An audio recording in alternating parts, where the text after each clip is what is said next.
Welcome back to the Sound for More channel. It's Leo speaking. Today I'm going to introduce you to the sample Alchemy. Before I continue, I would like to remind my viewers to subscribe as it helps with growing the channel. Thank you very much. Okay, we are inside Logic Pro for iPad on an iPad Pro M1. Let's click Create Project, Tracks. And then let's choose a MIDI instrument here, and we're going to base that on an instrument sampler, sample Alchemy. Okay, and then click Create. Okay, so if we open a play surface, we don't hear any sounds because we don't have any associated sample or loop loaded. So open up the plugin area or editor, and you can see here sample Alchemy, and it says drag a sample or loop here. Okay, so let's open the browser here. Let's go to loops, and now let's pick up a loop, the one that we preferred. So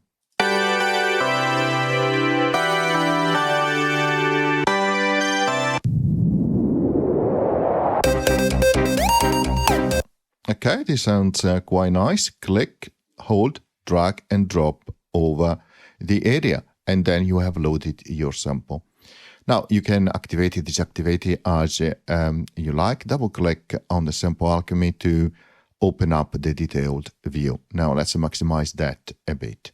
Of course, you can also drag and drop something directly to the sample Alchemy when it is open, of course, if you prefer to do that. And you can also use fly over to actually drag and drop something from your device. But let's close the browser. In the middle, up here, it says default preset. Click on here, and then it shows you any preset that you might be willing to actually try. So like this one, and let's try some of them.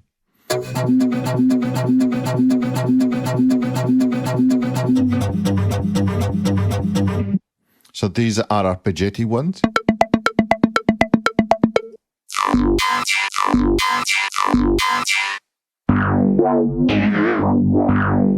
So you can create some interesting samples with motions and then use them as your instrument, which is really nice, really, really, really cool. A lot of potentials.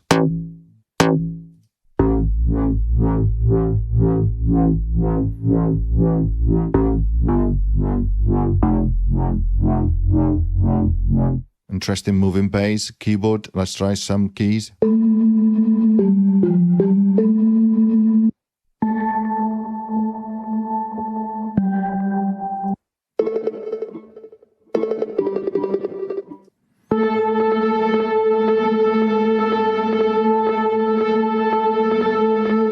Some pad.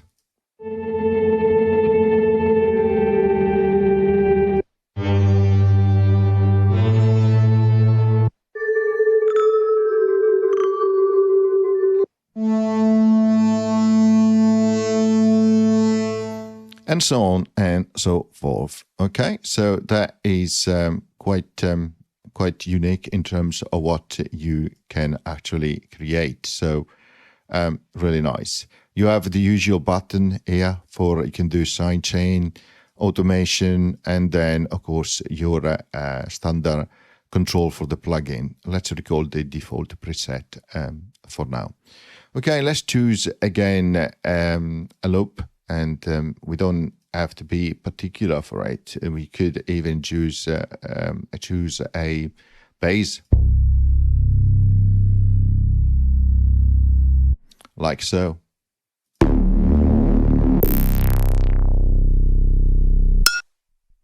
Or even something else, really. So let's pick up one so that we can go in. Let's pick up this pluck bass, actually. Okay, so let's close that browser and let's see how this works. And let's close also the play surface, maximize again. Let's remove also here the plugin tiles to get a little bit more space. So starting from the top, you have free play mode, you have normal play mode, you have motion and dream. Indeed, you can actually record your motion, which is really nice. So here I showed you that you can click here and go back to the browser, as you could do clicking on the default preset there. Here you have your amplitude, okay, modulation, okay, which you can choose, okay, to apply in terms of envelope.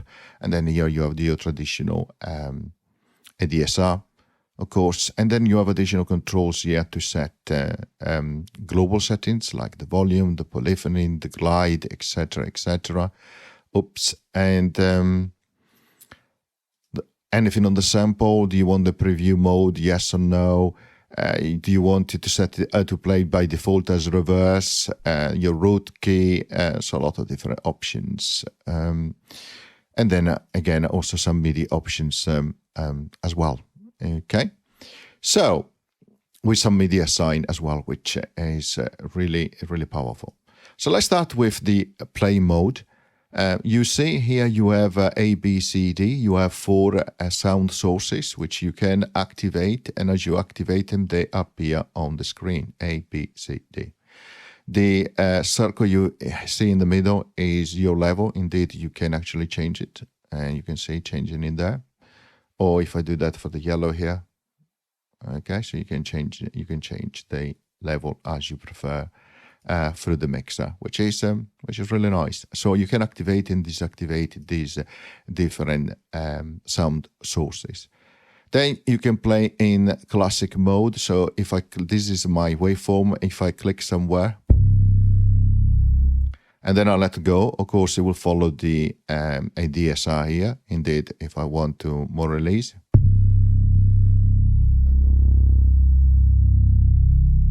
You can see when I let go and I move the mouse, it's still going because I have actually a longer release, which you don't need to necessarily have, and you can adjust sustain, the gain, etc.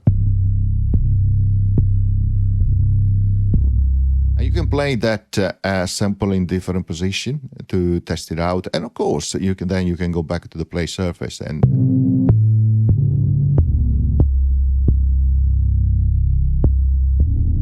it will start to play from that sound source, A. Okay. You can move it right at the beginning.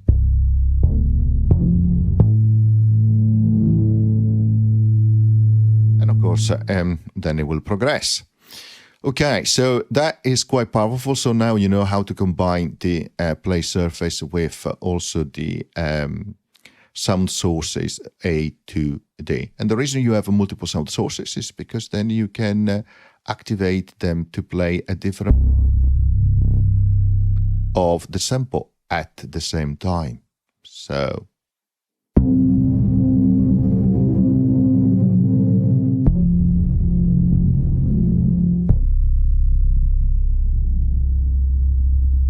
okay, and that is very powerful indeed.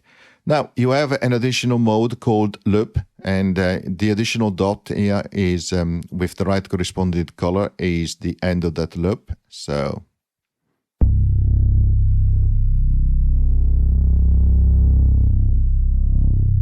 you can decide to move the end of the loop, like so. So we'll loop from these to these for source A, and from here to here for source B. Again, very powerful because then you can play different parts of your waveform to create something unique.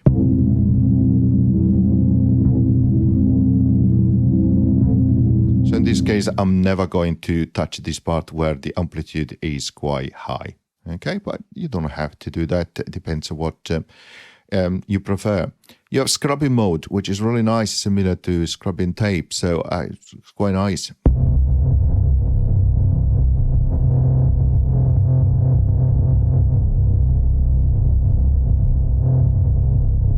And you see this better changing the sample, of course. So let's go to a loop, okay? And the one originally that I thought to load. And now let's use the scrubbing mode.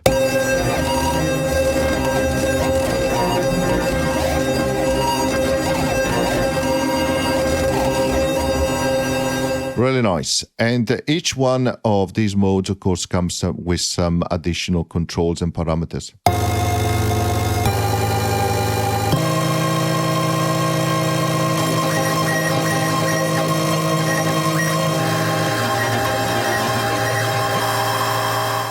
So, for example, you could, in scrub mode, adjust the scrub jitter, which gives you that randomness. Okay, let's maximize that. And you can see the movement down there, moving left and right, as giving you that jitter effect. You can see other parameters for the different sources here: pan, tune coarse, and tune fine. Okay, so you can adjust the tuning as you prefer, and also the panning as well. Double click, of course, to go back to the default. Now let's load a different sample as well. Again, maybe a drum.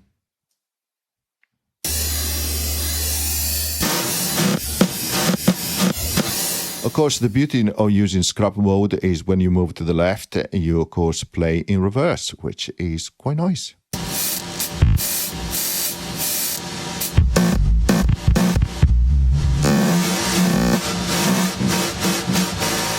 Then you have bow mode. When you click on a particular point, it will repeat in one direction and backwards to simulate that bow effect. And of course you can change the rate here, and as you change the rate you have a larger movement. You can see here.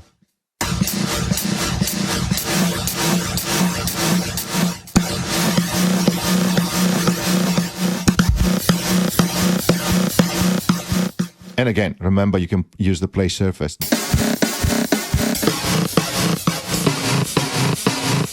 to create, again, something really unique. And then lastly, you have ARP mode, which is fantastic. So it uses MIDI event. And then it use the first one to the first source, then the second one to the second source, and then alternate. So...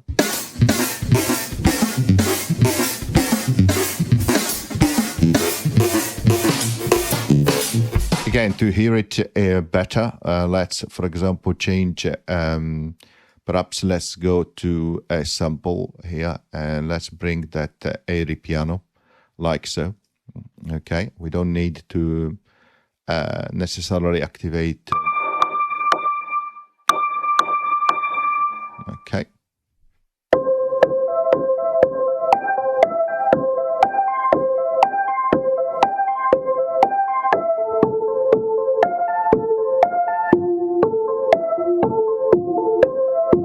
So you can hear that he's following an arpeggiator pattern, which is defined by the chords or keys that you hold on your MIDI controller or the play surface. Okay, so again, let's go back. And here you can change the ARP rate. And when you lower the ARP rate, actually you see it even better in terms of what it does.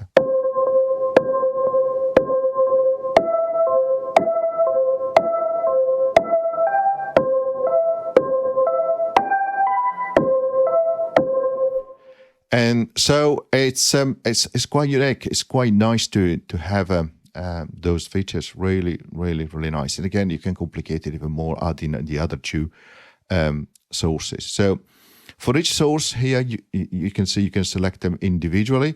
And the one which are active are selectable. The one which are not active are not selectable. And of course, you can also select them all as well.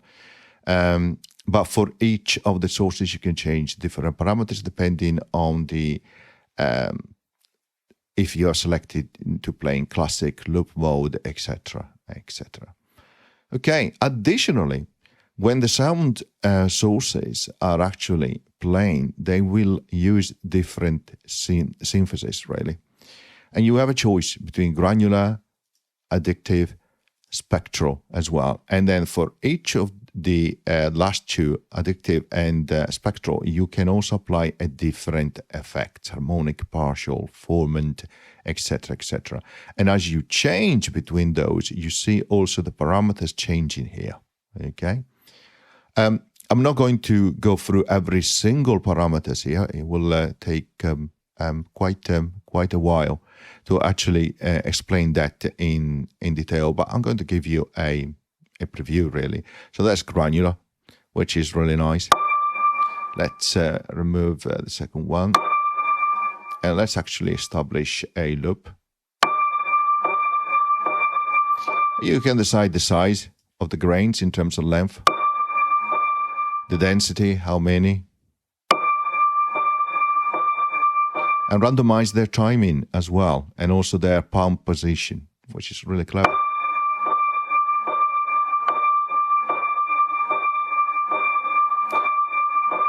You see something orangey or red moving up and down as I move my cursor vertically. That is because we have some setting on the modulation metrics, which I will explain in a moment.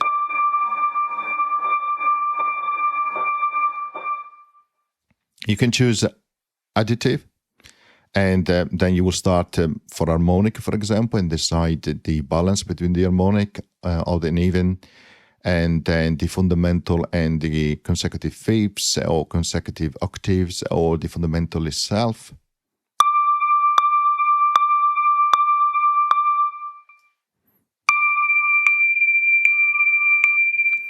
And if I go the other way, it will make it a more hollow as sound.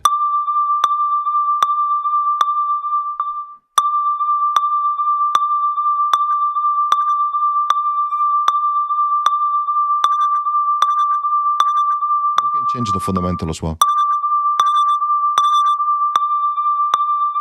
And of course, you can change effects and go to partial lock. You can change the symmetry. Remember, they are partial based on sine waves in terms of additive synthesis.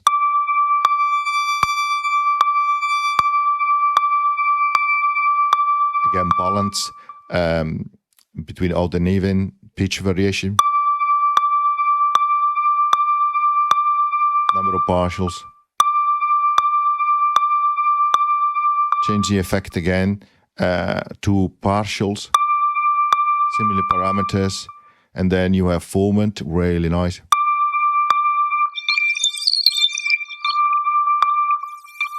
Here you shift the formant filters really.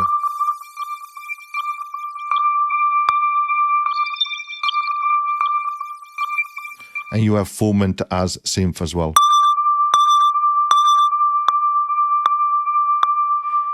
And then you have spectral, which is really nice.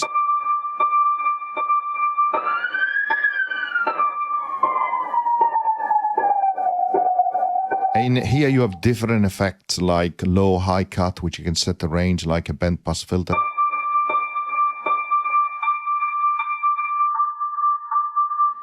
Or blur.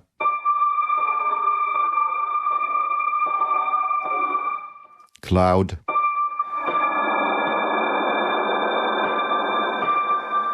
It's nice because you can set the thresholds here, the attack, the mixing as well, and you have additional option for simplification as well.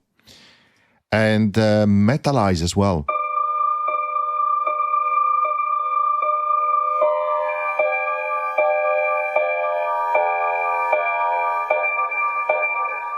Can change the feedback, the interval, the mixing, the simplify settings, and then you have noise as well. Again, the output will always be determined by the sample that you are currently using, right? Again, let's choose a different sample, okay?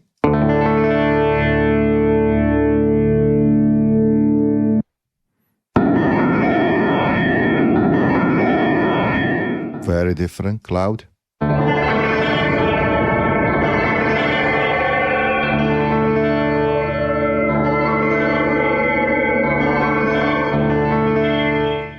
Let's go to, let's go to additive and formant.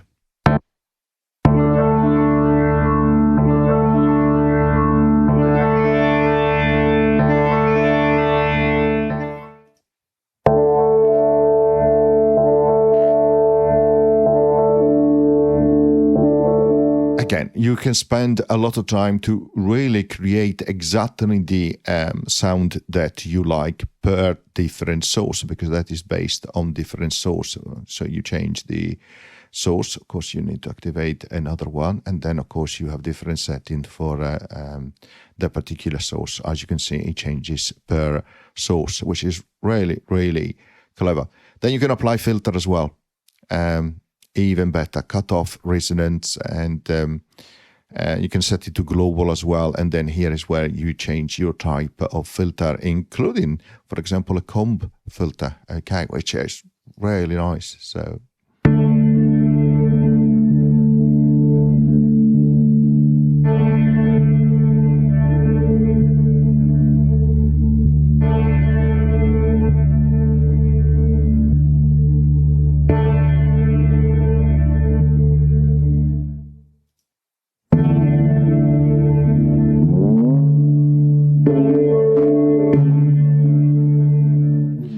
Be careful at some picking as well that you might receive.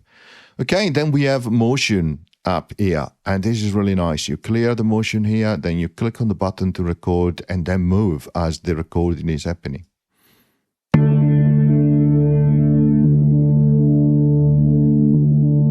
And now, as I press a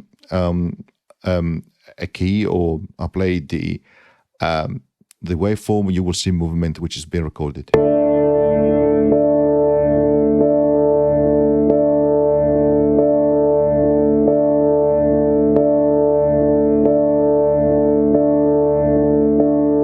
And of course, you can clear it and start again. You also have a trimming mode as well, and you can decide to trim your waveform or sample that you loaded. We talk about the amplitude and modulation here, envelopes, okay, which you can adjust. You have snapping function, and then you have a modulation metric, wow, which is really, really nice. And this is where you see these oranges arch or around the different dials, okay. So, for example, you can say granular. The size here, you will say target granular size. This is how you select your target. And then you can see that you have selected waveform as a source, okay, for your modulation, and then the depth that you can decide, okay.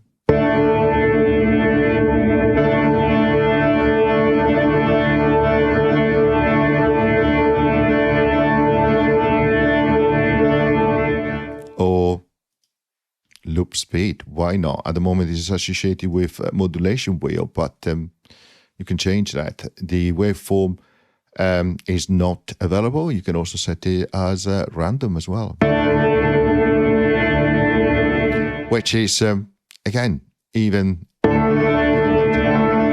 So key follow, you can do aftertouch, you can do pitch bend. So let's open the keyboard here. Okay, so.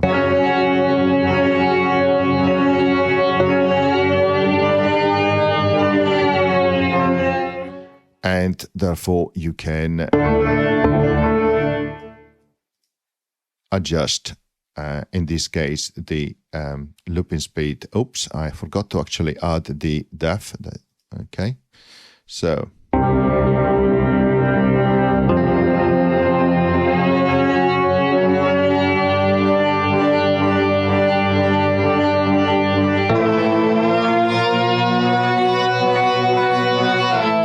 So you can see how I was increasing the pitch bend now that I have depth at 100%. Before I couldn't really a moment ago. You can see the loop speed was actually changing here. Okay, so that's how you can create your own modulation. Okay, target, source, and depth. Remember to set the depth, as I just missed it now. And as I said, you have a lot of other different options here, and then of course you can save your also preset as well. As we've seen at the beginning of the video, there are already some default presets which are really interesting.